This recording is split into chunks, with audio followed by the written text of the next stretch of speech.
Kita lagi membaca kitab Sam'iyat. Kitab Sam'iyat tentang hal-hal yang gaib, yang wajib kita imani, dan rambu-rambu rumus-rumus iman kepada yang gaib. Kita sudah sampai kepada perjalanan manusia menuju surga bagi ahli surga, menuju neraka bagi ahli neraka. Setelah dibangkitkan di padang mahsyar nanti, melewati bermacam-macam keadaan, pos-pos hari kiamat. Di antaranya nama hari kiamat disebut juga Yaumul Hisab. Hari perhitungan, perhitungan amal untuk diperhitungkan yang baik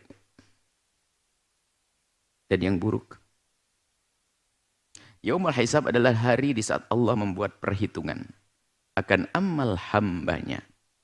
Sebagaimana firman Allah dalam Al-Quran surat Al-Insyiqaq, فَأَمَّا مَنْ أُوتِيَ كِتَابَهُ بِيَمِينِهِ. Barang siapa yang diberikan kitabnya, lalu dia bisa nerima dengan tangan kanannya. Padahal tangan-tangan kita. Kalau orang jatahnya tiba-tiba harus mengambil dengan tangan kirinya, nggak bisa dia mengambil dengan tangan kanannya.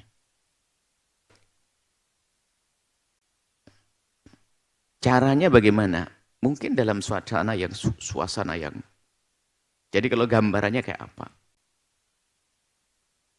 Orang dalam kepanikan di padang mahsyar. Jadi kalau ingin mengambil sesuatu ya mana saja bisa. Jadi kalau orang baik didekatkan ke tangan kanannya diambil. Orang baik tiba-tiba ngambil dengan tangan kirinya. Atau mungkin dia tidak sadar.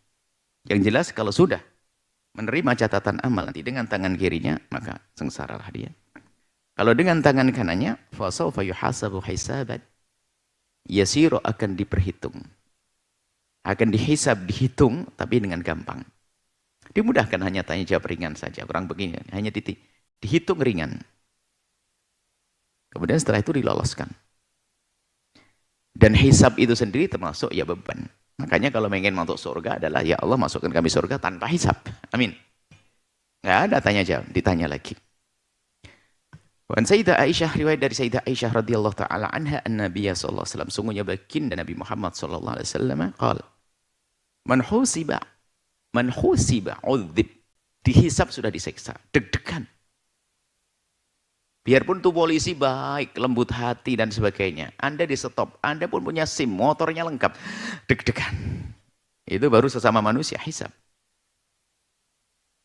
Ini sama hisab, faman husib faqad udzib. Kalau Aisyah itu, kemudian Sayyidah Aisyah berkata, Fakulta awalisallah yakul Allahu alaysa yakul Allah Ta'ala, bukankah Allah telah berfirman, Fasawfa yuhasabu hisabai yasira. Dan orang-orang yang menerima catatan amal dengan tangan kanannya akan dihisab dengan hisab yang ringan. Qalat, kemudian Siti Aisyah bercerita, qala innama dzalikal ard. Hisab yang ringan itu ard. Ard itu ditonjol, dipaparkan, disodorkan, ini loh amalmu, baru itu. Jadi belum, baru nanti setelah itu ditanya. Walakin man nuqishal hisaba yahlik. Kalau sudah didetailkan pertanyaannya, kenapa kau begini, maka akan binasalah dia. Nah, kemudian ada keterangan lain bahwasanya memang hisab ada tingkatan-tingkatan. Sampai ada orang yang tidak dihisab. Jadi ada orang derajat sampai tidak dihisab, lolos langsung. Ada dihisab ringan, hanya sebentar dok. Ada agak berat, ada yang susah sampai tidak bisa. Akhirnya harus bertanggung jawab atas amalnya, lalu dilempar ke neraka. Pada saat itu semua manusia tidak akan bisa lagi mengelak atas amalan yang pernah diperbuatnya. Baik amalan yang baik maupun amalan yang buruk, sekecil apapun amalan itu pernah dilakukannya akan tampak dalam catatan amal. Adanya hisab adalah yang harus diyakini. Hisab harus kita yakini. Dan itu sangat menakutkan. Akan tapi, di antara hamba-hamba Allah ada juga yang masuk surga tanpa hisab. Sebagaimana sabda Nabi SAW, wa'adani rabbi an yudkhila al-jannata min ummati sab'ina alfa. Allah telah menjanjikan kepadaku akan memasukkan umatku 70.000. La hisaba alaihim, enggak pakai hisab.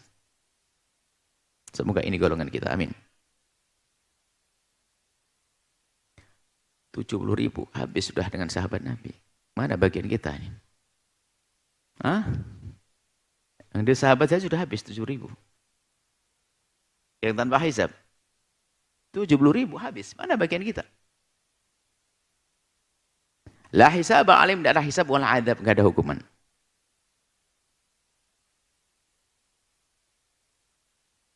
Cuman ada lanjutan hadis. Ma'akulli alfin, setiap dari yang 1.000 tadi, setiap dari mereka itu, sab'una alfan, 70.000 lagi. Wah, alhamdulillah dibuka.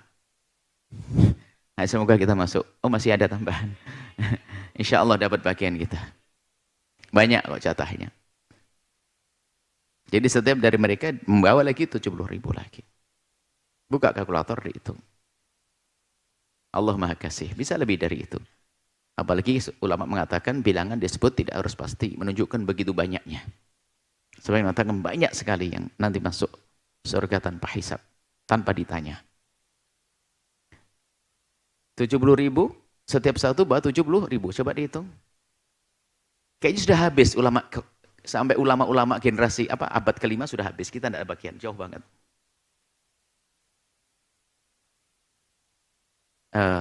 Ada riwayat, fastazattu, Nabi minta tambah. Nabi ingat kita. Ingat kita yang hidup di abad akhir ini. Ingat, fastazattu, aku minta. Biar yang di belakang dapat nanti.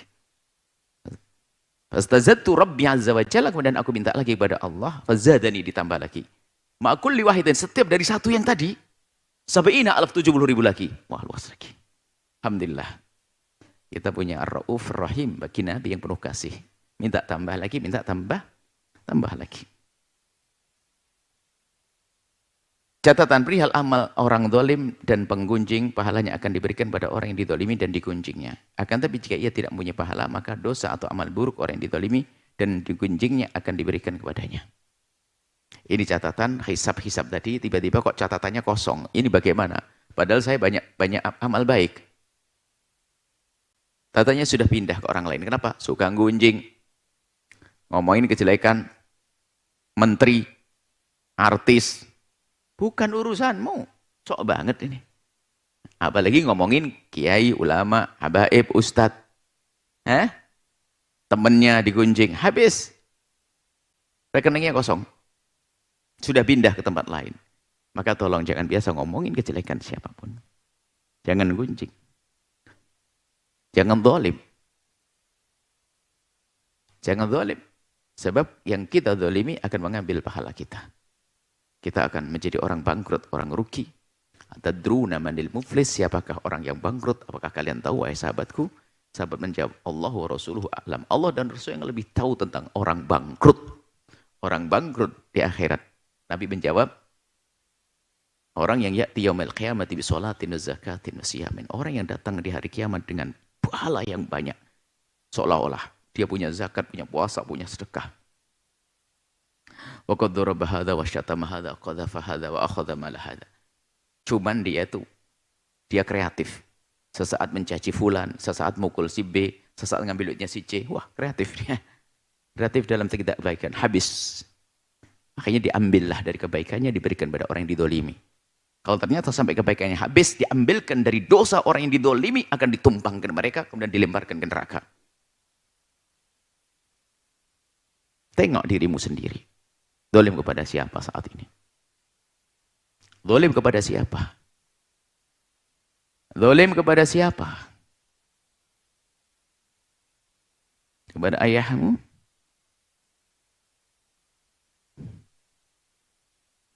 Kepada ibumu yang sudah gede begini masih berbudak ibunya? Jangan. Kepada ayahmu? Kepada saudaramu? Kepada anakmu? Kepada teman-temanmu?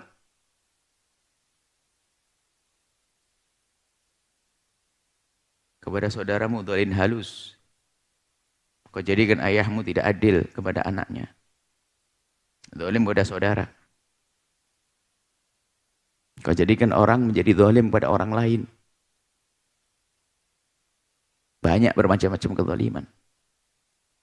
Banyak bermacam-macam kezaliman yang tanpa dirasa. Semua adalah karena keluar dari syariat Nabi sallallahu alaihi wasallam. Ada kezaliman yang dibalas oleh Allah di dunia. Tidak seberapa, tapi balasan di akhirat.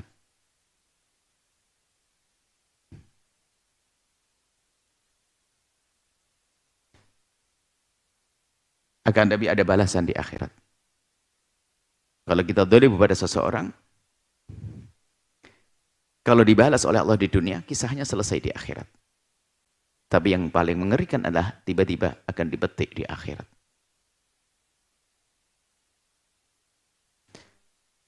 Ada sebuah, apakah mungkin ke anak kita? Tidak. Misalnya ada orang berbuat baik atau jelek tidak akan ke anak kita. Akan tapi kebaikan yang kita lakukan adalah akan diberi hadiah oleh Allah menjadi baiknya di anak kita. Zalimnya kita kepada anaknya orang, akan Allah balas kita tidak punya anak yang baik. Bukan anak kita dihukum, kita menjadi punya anak tidak baik. Hati-hati, jangan zalim dengan orang. Kita zalim kepada anaknya orang, bukan dibalas ke anak kita, tidak. Allah akan siksa kita dengan kita punya anak yang tersiksa. Berarti nasibnya anak tersiksa, bukan karena perilaku bapaknya. Hati-hati. Kezaliman. Kita harus membahas tentang bagaimana zalim yang halus itu. Yang dahsyat itu zalim yang halus. Tidak dirasa zalim yang halus. Karena dia tidak merasakan berbuat zalim. Memang tidak ada dosa orang tua ke anak itu nggak ada. Akan tapi tidak suksesnya anak kan hukuman bagi orang tua di dunia yang lihat anaknya sengsara, lihat anaknya ini memang nasibnya dia begitu. Tapi orang tuanya diseksa oleh Allah dengan melihat anak-anaknya seperti itu.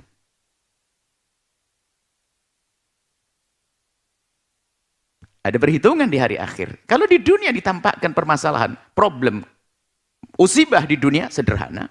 Sebagian sahabat Nabi minta dihukum di dunia daripada di akhirat. Yang mengerikan di akhirat ternyata tidak ada amal kita. Ketidakadilan. Kezaliman. Seorang ayah kepada anaknya berbeda. Tidak adil. Zalim tidak adil itu.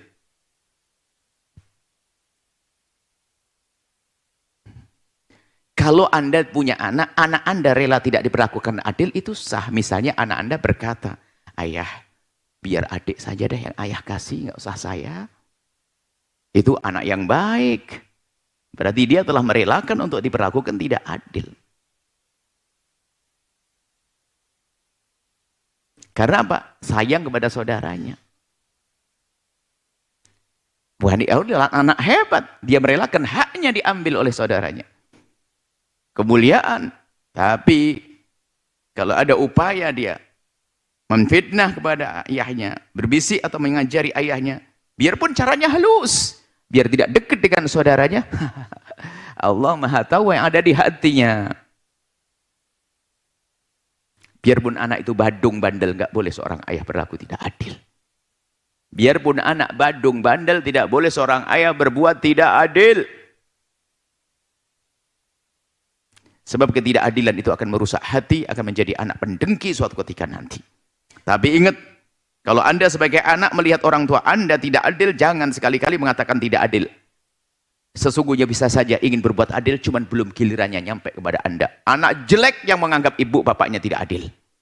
Biarpun tampak tidak adil di mata kita, tapi bisa jadi telah memberikan kepada kita sesuatu yang kita tidak tahu. Pendidikannya saat ini Anda menjadi ayah, jangan sampai tidak adil. Berusaha untuk adil itu harus. Tapi kalau Anda termasuk yang berhak mendapatkan bagian, sangat istimewa jika Anda menjatuhkan hak Anda, lalu berkata, ayah, kalau saya kayaknya cukup begini. Adik saja kayaknya, adik itu anaknya banyak. Adik begini, itu sah. Tapi ingat, seorang tua tidak boleh berlaku tidak adil. Dalam pembagian apapun tidak adil hanya gara-gara wah dia paling kurang ajar. Oh tidak, enggak ada. Kemudian bicara keadilan panjang kisahnya. Kita harus ada muhadharah khusus sebab ternyata di dalam riwayat kita kalau sebut cerita-cerita riwayat itu adalah yang tidak disadari ternyata tidak adil yang halus. Hukumannya adalah mengerikan. Bisa saja di dunia dan karena termasuk kejahatan yang paling besar menjadikan orang bangkrut adalah adzulmu, kezaliman dan gunjingan. Yang menjadikan orang fakir. Kezaliman dan gunjingan. Hati-hati harta siapa yang kita pakai. Apalagi dolim sama adiknya dan saudaranya. Halus. Biarpun tampak dia seorang ustaz. Tapi dolim dengan saudaranya. Urusan peninggalan dan sebagainya. Justru kalau Imam Ghazali itu kalau mencermati dari orang-orang seperti beliau sendiri. Golongan orang tertipu nomor satu kan orang alim. Yang kedua adalah orang ahli ibadah. Gua rajin ibadah tapi nggak sadar dolim dia. Allah. Ayo kita koreksi diri kita. Ini kami sengaja buat catatan di sini karena kami teringat tidak tahu apa waktu itu ya. Kalau tiba-tiba kita menyisipkan catatan kedoliman ini, karena waktu catatan amal ya sudah kita tulis di situ, karena ada hubungannya dengan hari hisab dan hari perhitungan, diperhitungkan, dihitung amal kita. Mizan selesai masalah dolim, ayo koreksi diri sendiri. Begitu mudah dosa kepada Allah, kita menyesal di tengah malam menangis, Allah akan ampuni. Tapi kedoliman menjadi kita bangkrut. Padahal dia katanya seorang ustadz banyak ibadah. Santrinya banyak, habis pahalanya. Seorang ustadzah yang katanya ahli ibadah, habis pahalanya. Adil suka atau tidak suka? Anda biarpun tidak suka dengan anak Anda, tidak boleh tidak adil. Hati-hati. Justru lebih dahsyat lagi pahalanya berbuat adil di saat tidak suka. Berarti jihad. Masya Allah. Tentang keadilan ini luar biasa. Tapi ingat, ini cara membaca permasalahan itu beda. Berbeda-beda. Jadi kalau bicara keadilan, tunjuklah kepada dirimu sendiri. Saya harus adil. Cuman kalau menilai orang, jangan. Ikhlas, adil, itu ke sini. Riya, keadilan ke sini. Ngomong riak ke sana, nggak bisa. Hatinya orang kok sok tahu tentang riaknya seseorang. Kalau bicara riak, ke sini aku punya riak. Bicara keadilan bukan ke sana, tapi ke sini. Jangan mengatakan, ayahku harus adil. Bukan itu. Suamiku harus adil. Saudaraku, bukan. Ke sini, aku yang harus adil. Nah, adapun setelah itu, kalau melihat orang lain, melihat dengan cara beda. Aku tidak akan menuntut keadilan kepada siapapun. Karena orang mungkin, aku tidak menuntut ayahku untuk adil kepada aku. Biar. Dan jangan mengatakan ayah tidak adil. Aku tidak akan menuntut. Karena menuntut bukan sesuatu yang indah. Sebab kalau kita, orang tua kita misalnya, ayah kita tampak tidak adil, belum tentu loh ya dia tidak adil. Barangkali uangnya sudah dihabiskan untuk kita di masa kecil kita. Atau diam-diam ayah sebetulnya sudah membelikan. Misalnya kakak kita sudah dapat rumah. Kok kita belum, langsung kita marah-marah. Ayah nggak adil. Padahal ayah sudah pesan rumah. Hanya karena belum dikasih tahu kita. Kan busuk berkali kita. Sudah suudon sama orang tua. Terus mau kemana orang model begini? Hati-hati. Jangan sampai tidak adil. Gunjing ngomongin orang, hati-hati. Ngomongin orang. Paling seneng ngomongin orang. Wah, cerdas. Ngaji begini nggak paham-paham. Tapi kalau sudah dengar jeleknya orang, wah langsung bisa. Pakai sarah lagi. Pakai penjabaran, bukan sekedar matan. Langsung penjabaran tambah. Na'udzubillahin. Ada orang, wah cacat cerita ini, cerita itu, ini. Na'udzubillah, ada model-model semacam ini. Dia tidak sadar. Biasanya penggunjing tidak pernah sadar kalau dia suka gunjing ngomongin orang. Sibuk ngomongin orang sana sini. Dan dia tidak sadar. Kadang-kadang komentar orang. Orang itu kok suka ngomongin orang. Ente ngomongin orang hari ini tidak sadar. Bu Hajah, apa itu? Pak Haji, apa itu? Nah ini. Biasanya orangnya adalah ahli tahajud. Senang puasa Senin Kemis. Rajin ibadah. Itu kan godaan. Mohon maaf ini supaya Anda kalau jadi ahli puasa biar ahli puasa ahli surga. Tahajud aja jangan. Karena Imam Ghazali yang menyebutkan orang-orang tertibu dengan ibadahnya. Dia merasa sudah punya surga dengan ibadahnya. Sehingga gampang ngomongin orang. Ya Allah. Terus gimana ceritanya? Masya Allah. Gimana? Allah.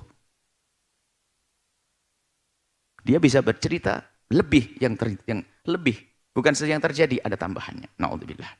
Ingat, ada yom hisab. Sampai sini insyaAllah. Mizan, timbangan, tidak kita baca karena waktu. Kami harap semuanya memiliki buku ini. Buku ini bisa Anda baca untuk bacaan sehari-hari. Karena ini masalah keimanan, rambu-rambu keimanan bagaimana. Allahu Rabbi wal Islamu din.